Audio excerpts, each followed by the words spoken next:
ओम शांति। 26 नवंबर 2020 की प्रातः मुरली बाप दादा की साकार महावाक्य है। बाबा बोले, मीठे बच्चे, अपने कैरेक्टर सुधारने के लिए याद की यात्रा में रहना है। बाप की याद ही तुम्हें सदा सौभाग्यशाली बनाएगी। प्रश्न है, अवस्था किस समय होती है? अवस्था की परख किस समय होती है? अच्छी अवस्था किसकी कहेंगे? उत्तर में बाबा ने कहा, अवस्था की परख बीमारी के समय होती है।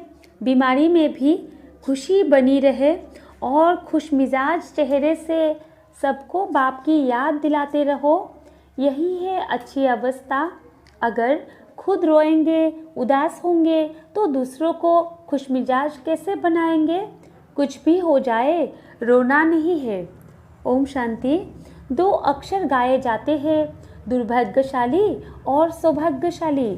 सौभाग्य चला जाता है तो दुर्भाग्य कहा जाता है। स्त्री का पति मर जाता है तो वो भी दुर्भाग्य कहा जाता है। अकेली हो जाती है। अभी तुम जानते हो, हम सदा के लिए सौभाग्यशाली बनते हैं। वहाँ दुख की बात नहीं, मृत्यु का नाम नहीं होता है, विधवा नाम ही नहीं होता। विधवा को दुख होता है, रोती रहती है। भल साधु संत ऐसा नहीं कि उन्हें कोई दुख नहीं होता है। कोई पागल बन पड़ते हैं, बीमार रोगी भी होते हैं। यह है ही रोगी दुनिया।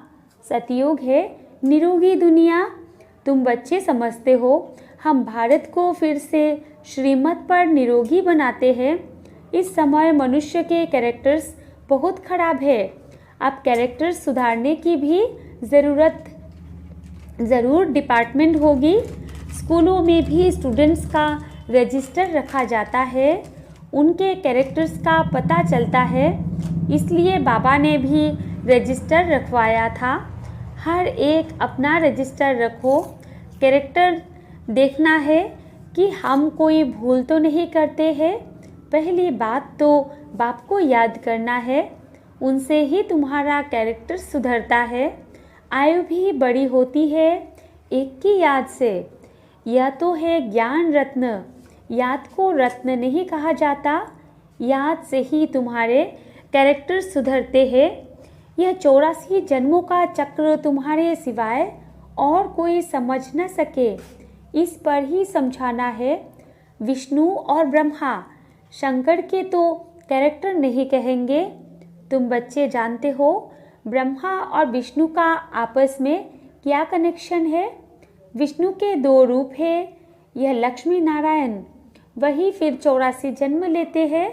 84 जन्मों में आप ही पूज्य और आप ही पुजारी बनते हैं। प्रजापिता ब्रह्मा तो ज़रूर यहाँ ही चाहिए ना। साधारण तन चाहिए, बहुत करके इसमें ही मूंझते हैं। ब्रह्मा तो है ही पतित पावन, बाप का रथ। कहते भी है, दूर देश का रहने वाला आया देश पर आए। पावन दुनिया बनाने वाला पतित पावन बाप पतित दुनिया में आया। पतित दुनिया में एक भी पावन नहीं हो सकता। अभी तुम बच्चों ने समझा है कि 84 जन्म हम कैसे लेते हैं। कोई तो लेते होंगे ना, तो पहले पहले आते होंगे, उनके ही 84 जन्म होंगे। सतयुग में देवी देवता ही आते हैं, मनुष्य का ज़रा भी ख्याल नहीं चलता। 84 जन्म कौन लेंगे? समझ की बात है। पुनर्जन्म तो सब मानते हैं। 84 पुनर्जन्म हुए, यह बड़ी युक्ति से समझाना है। 84 जन्म तो सभी नहीं लेंगे ना। एक साथ सब थोड़ी ही आएंगे और शरीर छोड़ेंगे। भगवानुवाच भी है कि तुम अपने जन्म को नहीं जानते हो, भगवान ही बैठ समझाते हैं। तुम आत्माएं 84 जन्म लेती हो। यह 84 की कहानी बाप तुम बच्चों को बैठ सुनाते हैं। यह भी एक पढ़ाई है। 84 का चक्र तो जानना बहुत सहज है। दूसरे धर्मों वाले इन बातों को समझेंगे नहीं। तुम्हारे में भी कोई सभी 84 जन्म नहीं लेते हैं। सभी के 84 जन्मों हो तो सब इकट्ठे आ जाए, यह भी नहीं होता है। सारा मदार पढ़ाई और याद पर है। उसमें भी नंबर 1 है याद। डिफ़िकल्ट सब्जेक्ट पर मार्क्स जास्ती मिलती है, उनका प्रभाव भी होता है। उत्तम मध्यम कनिष्ठ सब्जेक्ट होती है ना, इसमें है 2 मुख्य। बाप कहते हैं मुझे याद करो तो संपूर्ण निर्विकारी बन जाएंगे और फिर विजय माला में पिरो जाएंगे। यह है रेस।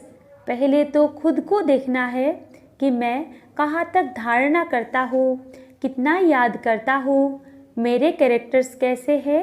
अगर मेरे में ही रोने की आदत है तो दूसरे को खुशमिजाज कैसे बना सकता हूँ। बाबा कहते हैं जो रोते हैं सुख होते हैं, कुछ भी हो जाए लेकिन रोने की दरकार नहीं है। बीमारी में भी खुशी से इतना तो कह सकते हो, अपने को आत्मा समझ बाप को याद करो। बीमारी में ही अवस्था की परख होती है।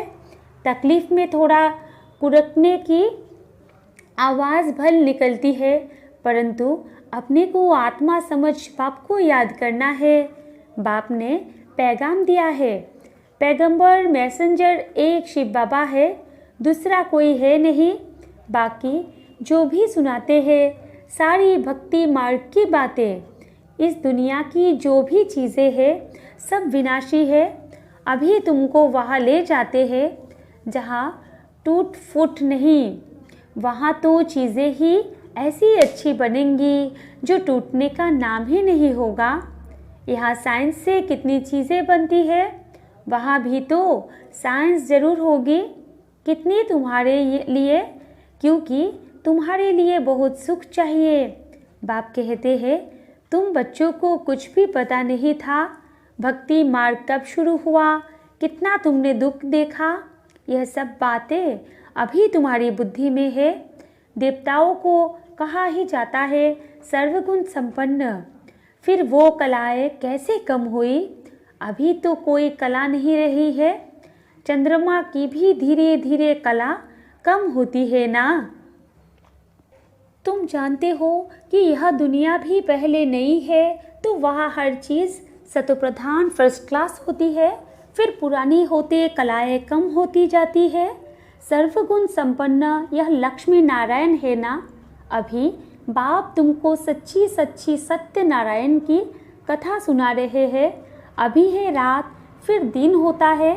तुम संपूर्ण बनते हो तो तुम्हारे लिए फिर सृष्टि भी ऐसी ही चाहिए। 5 तत्व भी सतोप्रधान 16 कला संपूर्ण बन जाते हैं। इसलिए शरीर भी तुम्हारे नेचुरल ब्यूटीफुल होती है, सतोप्रधान होते हैं। यह सारी दुनिया 16 कला संपूर्ण बन जाती है। अभी तो कोई कला नहीं है। जो भी बड़े से बड़े लोग हैं अथवा महात्मा आदि है, यह बाप की नॉलेज उनकी तकदीर में ही नहीं है। उन्हों को अपना ही घमंड है, बहुत करके है ही गरीबों की तकदीर में। कोई कहते हैं इतना ऊंच बाप है, उनको तो कोई बड़े राजा अथवा पवित्र ऋषि आदि के तन में आना चाहिए। पवित्र होते ही है सन्यासी, पवित्र कन्या के तन में आए। बाप बैठ समझाते हैं मैं किस में आता हूँ, मैं आता ही उसमें हूँ जो पूरे 84 जन्म लेते हैं, एक दिन भी कम नहीं। कृष्ण पैदा हुआ उस समय से 16 कला संपूर्ण ठहरा, फिर सतो रजो तमो में आते हैं। हर चीज़ पहले सतो प्रधान फिर सतो रजो तमो में आती है। सतयुग में भी ऐसा होता है। बच्चा सतो प्रधान है, फिर बड़ा होगा तो कहेगा हम अब यह शरीर छोड़ सतो प्रधान बच्चा बनता हूँ। तुम बच्चों को इतना नशा नहीं है, खुशी का पारा नहीं चढ़ता है। जो अच्छी मेहनत करते हैं खुशी का पारा चढ़ता रहता है, शक्ल भी खुशनुमा रहती है। आगे चल तुमको साक्षात्कार होते रहेंगे। जैसे घर के नज़दीक आकर पहुँचते हैं तो फिर वो घर बार मकान आदि याद आता है ना। यह भी ऐसे है, पुरुषार्थ करते करते तुम्हारी प्रारब्ध जब नज़दीक होगी तो फिर बहुत साक्षात्कार होते रहेंगे। खुशी में रहेंगे। जो नापास होते हैं तो शर्म के मारे डूब मरते हैं। तुमको भी बाबा बता देते हैं, फिर बहुत पछताना पड़ेगा। अपने भविष्य का साक्षात्कार करेंगे। हम क्या बनेंगे? बाबा दिखलाएंगे। यह विकर्म आदि किए हैं, पूरा पढ़े नहीं, ट्रेटर बने, इसलिए यह सज़ा मिलती है। सब साक्षात्कार होगा, बिगैर साक्षात्कार सज़ा कैसे देंगे? कोर्ट में भी बताते हैं, तुमने यह किया है, उसकी सज़ा है। जब तक कर्मातीत अवस्था हो जाए तब तक कुछ ना कुछ निशानी रहेगी। आत्मा पवित्र हो जाती है, फिर तो शरीर छोड़ना पड़े, यहाँ रह नहीं सके। वो अवस्था तुमको धारण करनी है। अभी तुम वापिस जाए, फिर नई दुनिया में आने के लिए तैयारी करते हो। तुम्हारा पुरुषार्थ ही यह है कि हम जल्दी जल्दी जाए, फिर जल्दी जल्दी आए। जैसे बच्चों को खेल में दौड़ाते हैं ना, निशान तक जाकर फिर लौट आना है। तुमको भी जल्दी जल्दी जाना है, फिर पहले नंबर में नई दुनिया में आना है। तो तुम्हारी रेस है यह। स्कूल में भी रेस कराते हैं ना। तुम्हारा है यह प्रवृत्ति मार्ग। तुम्हारा पहले पवित्र गृहस्थ धर्म था, अभी है विशेष, फिर वॉइसलेस वर्ल्ड बनेगा। इन बातों को तुम सिमरन करते रहो तो भी बहुत खुशी रहेगी। हम ही राज्य लेते हैं, फिर गवाते हैं। हीरो हीरोइन कहते हैं ना, हीरे जैसा जन्म लेकर फिर कौड़ी जैसे जन्म में आते हो। अभी बाप कहते हैं, तुम कौड़ियों पिछाड़ी टाइम वेस्ट मत करो। यह कहते हैं, हम भी टाइम वेस्ट करते थे, तो हमको भी कहा, अब तो तुम मेरा बनकर यह रूहानी धंधा करो। तो झट सब कुछ छोड़ दिया। पैसे कोई फेंक तो नहीं देंगे, पैसे तो काम में आते हैं। पैसे बिना कोई मकान आदि थोड़े ही मिल सकता। आगे चल बड़े बड़े धनवान आएंगे, तुमको मदद देते रहेंगे। एक दिन तुमको बड़े बड़े कॉलेज यूनिवर्सिटी में भी जाकर भाषण करना होगा कि यह सृष्टि का चक्र कैसे फिरता है। हिस्ट्री रिपीट होती है आदि से अंत तक। गोल्डन एज से आयरन एज तक सृष्टि की हिस्ट्री ज्योग्राफी हम बता सकते हैं। कैरेक्टर्स के ऊपर तो तुम बहुत समझा सकते हो। इन लक्ष्मी नारायण की महिमा करो। भारत कितना पावन था, देवी कैरेक्टर्स थे, अब तो विशेष कैरेक्टर्स है। ज़रूर फिर चक्र रिपीट होगा। हम वर्ल्ड की हिस्ट्री ज्योग्राफी सुना सकते हैं। वहाँ जाना भी अच्छे को चाहिए। जैसे थियोसोफिकल सोसाइटी है, वहाँ तुम भाषण करो। कृष्ण तो देवता था, सतयुग में था। पहले है श्री कृष्ण जो फिर नारायण बनते हैं। हम आपको श्री कृष्ण के 84 जन्मों की कहानी सुनाएंगे जो और कोई सुना न सके। यह टॉपिक कितनी बड़ी है, होशियार को भाषण करना चाहिए। अभी तुम्हारे दिल में आता है, हम विश्व के मालिक बनेंगे, कितनी खुशी होनी चाहिए। अंदर बैठ यह जाप जपो, फिर तुमको इस दुनिया में कुछ भासेगा नहीं। यहाँ तुम आते ही हो विश्व का मालिक बनने, परमपिता परमात्मा द्वारा। विश्व तो इस दुनिया को ही कहा जाता है। ब्रह्मलोक व सूक्ष्म वतन को विश्व नहीं कहेंगे। बाप कहते हैं, मैं विश्व का मालिक नहीं बनता हूँ, इस विश्व का मालिक तुम बच्चों को बनाता हूँ। कितनी गूढ़ बातें हैं।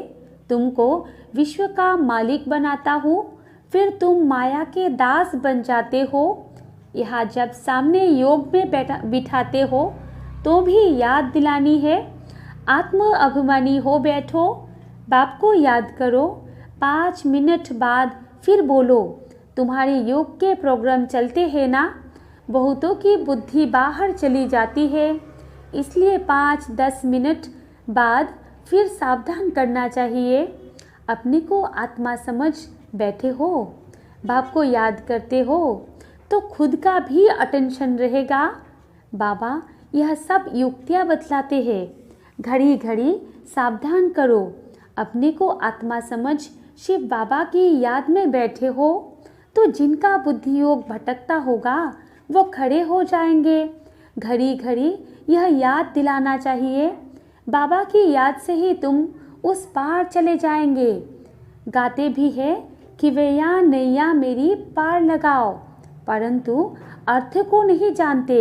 मुक्ति धाम में जाने के लिए आधा कल्प भक्ति की है। अब बाप कहते हैं मुझे याद करो तो मुक्ति धाम में चले जाएंगे। तुम बैठते ही हो पाप कटने के लिए, तो फिर पाप करने थोड़ी ही चाहिए, नहीं तो फिर पाप रह जाएंगे। नंबर 1 यह पुरुषार्थ है, अपने को आत्मा समझ बाप को याद करो। ऐसे सावधान करते रहने से अपना भी अटेंशन रहेगा, खुद को भी सावधान करना है। खुद भी याद में बैठे तब औरों को बिठाए। हम आत्मा है, जाते हैं अपने घर, फिर आकर राज्य करेंगे। अपने को शरीर समझना यह भी एक कड़ी बीमारी है, इसलिए ही सब रसातल में चले गए हैं, उनको फिर सैल्वेज करना है।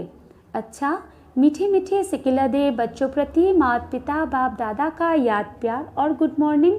रूहानी बाप की रूहानी बच्चों को नमस्ते, और हम रूहानी बच्चों की रूहानी माता पिता बाप दादा को भी याद प्यार गुड मॉर्निंग और नमस्ते नमस्ते नमस्ते।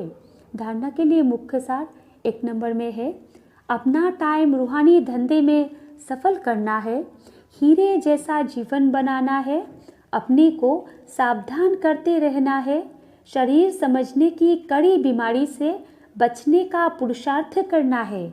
2 नंबर में है, कभी भी माया का दास नहीं बनना है, अंदर में बैठ जाप जपना है कि हम आत्मा है, खुशी रहे, हम बेगर से प्रिंस बन रहे हैं।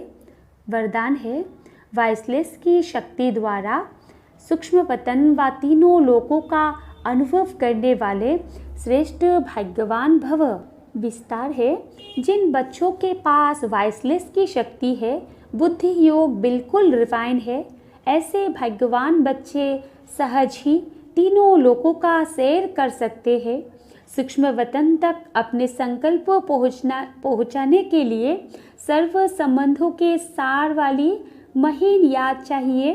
यही सबसे पावरफुल तार है, इसके बीच में माया इंटरफियर नहीं कर सकती है। तो सूक्ष्म वतन की रौनक का अनुभव करने के लिए स्वयं को वाइसलेस की शक्ति से संपन्न बनाओ। और स्लोगन है, किसी व्यक्ति वस्तु व वैभव के प्रति आकर्षित होना ही कंपेनियन बाप को संकल्प से तलाक देना है। अच्छा, ओम शांति।